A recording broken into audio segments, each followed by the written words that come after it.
Hey friends, today I want to talk about 5 small things that make a big difference in living life with a disability. These things are a little bit personal to me that have happened recently, but they've made my life so much brighter that I feel like I want to share them with you. So, number 1, my hand cycle. Most of you guys know already, if you watch the channel, that I love my hand cycle. It really gives me a lot of freedom to get out and about, walk the dog, go down the woods, and just get out the house, you know. But recently, my dog Bonnie pulled me over. It was a bit of a weird situation. I've walked her hundreds of times and this has never happened before. But she saw another dog, lunged, and before you know it, I was on the floor. Weirdly enough, this happened the day after I was gonna film a video about how I can now get to the woods from my house without having to put the bike in the car like I used to for like a 2-minute drive. 2.5 minute drive. A little bit unfortunate I can't just cycle to the woods with Bonnie because that would be a lot better, you know, but I am grateful that I can get here, you know, in the car. So unfortunately I didn't get the crash on camera because it happened the day after I filmed this video, singing Bonnie's praises, saying how well behaved she was and how I can cycle to the woods from my house. But what happened was she lunged at another dog, pulled my bike over, the controller smashed on the floor, putting the bike out of action. And then what followed was quite an uncomfortable experience where 2 cars stopped.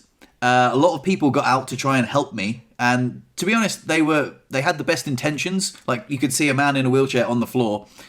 It looks like I need help, but I didn't really. I made a video about how to, you know, get out of that situation on your own. It was quite a cool video actually. Oh, bloody hell.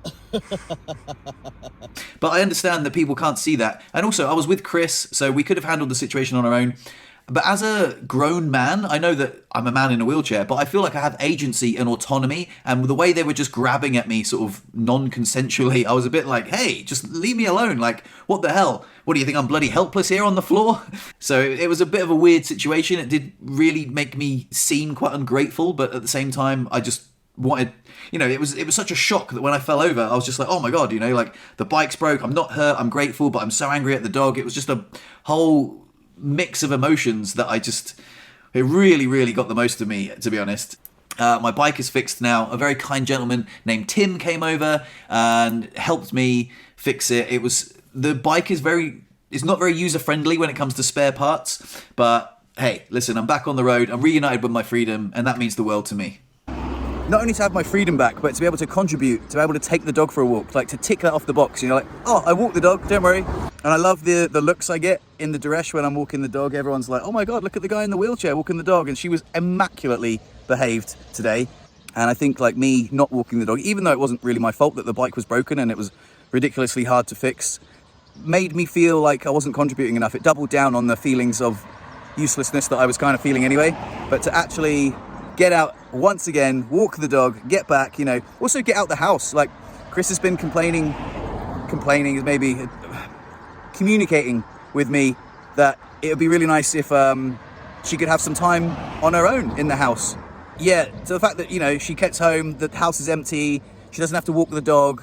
It's nice, you know, it's nice for her and it's nice for us. So very, very grateful, very, very grateful. So number 2, I'm going to call community kindness. One of the things I've been really grateful for recently is these little acts of kindness that people have shown me. Tim coming around to fix my bike is one great example. Another one is I went to Alpine French School this afternoon. They're a company that I'm going to do French lessons with soon. And they know that I'm in a wheelchair. When they asked me if I wanted any special requirements, I just said, you know, I can't do stairs. I'd have to be on the ground floor. And when I went in today to sign some paperwork, the lady said, oh, by the way, I've saved you a parking space. I've marked down on the calendar every day that you're in to save a parking space for you. And this was unprompted from me. And this was such a considerate, beautiful act. It was such a little thing, but it meant so much to me that she'd thought about it. Oh, he's probably going to need a parking space because the parking there is like really tight anyway. And she's going to reserve one for me every day I'm there. And she's marked it on the calendar. And she's like, and I've even marked it for when I'm away on holiday so the other people know. And I was like, Liz, that is so kind and considerate. That means a lot. Thank you so much. And these little things that just like, you know, make my heart swell up. I was like, that's a really kind thing. So that meant a lot. Okay, number 3, I'm going to call small joys. Recently, we bought a new coffee machine, and it sounds really silly, but the old one was leaky, and it used those little coffee pods that weren't very good for the environment, and just it just was a shit one, really. New coffee machine day. Yeah! Woohoo! And now we got this like really fancy one. It looks so fancy. I cannot wait. We have the coffee beans that go in the top. Apparently they're like 400 euros new, and someone was selling it for 120 euros on Facebook Marketplace. He like reconditions them. So I was like, come on, Chris, it's a little bit indulgent, but let's do it. 60 bucks each. And yeah, we got it, and it's so cool. We love it so much. It grinds the coffee beans in the top, and it comes, and the coffee is amazing. The smell of freshly ground coffee. How posh. Now that is some good coffee. Is it? It really is. I didn't think a coffee machine could make me this happy. Oh, and it's just such a joy. Like, jumped out of bed this morning. I was like, yeah, gonna make a coffee. Well, hey, push the button, comes out. Brilliant. And these little simple joys of just like a super really nice cup of coffee every morning. Oh, brilliant. Love it. Number 4, I'm going to call things to look forward to. I love how the anticipation of things coming up can boost your mood and motivation. That's really awesome.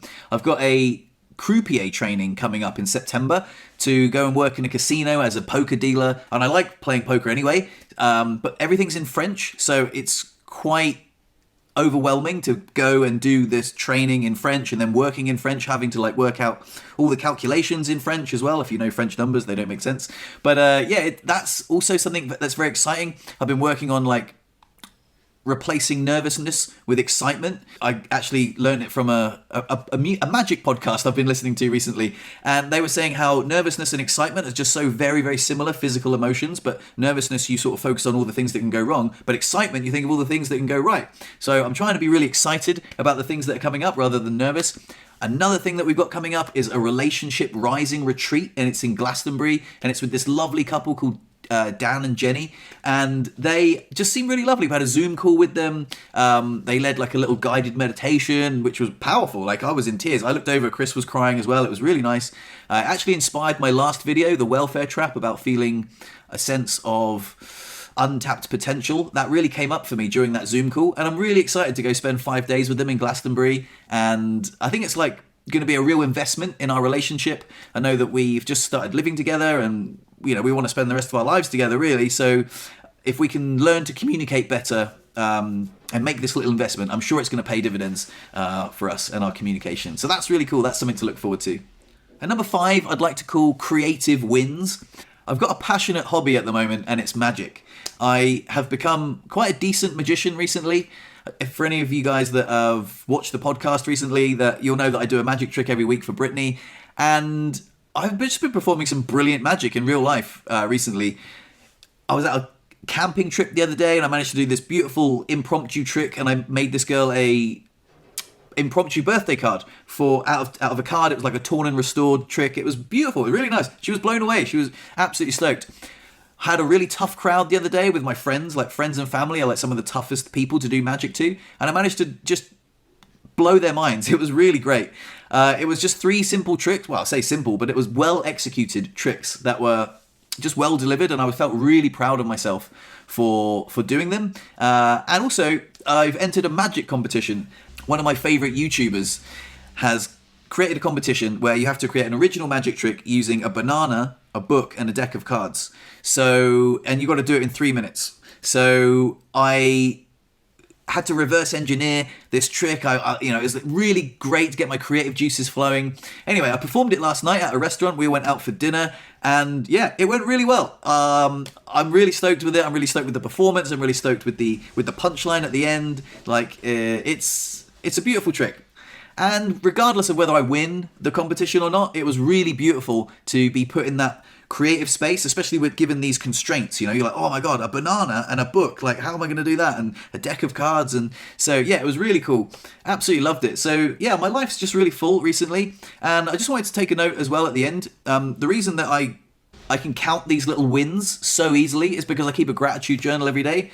I've banged on about it so much on this channel about how I think gratitude is such a wonderful tool for positive mental health and a positive mindset. I would encourage you to give it a go. If you've never given it a go, just write down things that you're grateful for every day. It's a really fulfilling task, and it's just a great thing to look back on one day and be like, oh my god, maybe they were the good old days. These are the good old days. So enjoy them. Anyway, Thanks for listening. Tell me what you're grateful for in the comments, and I'll see you in the next video. Peace.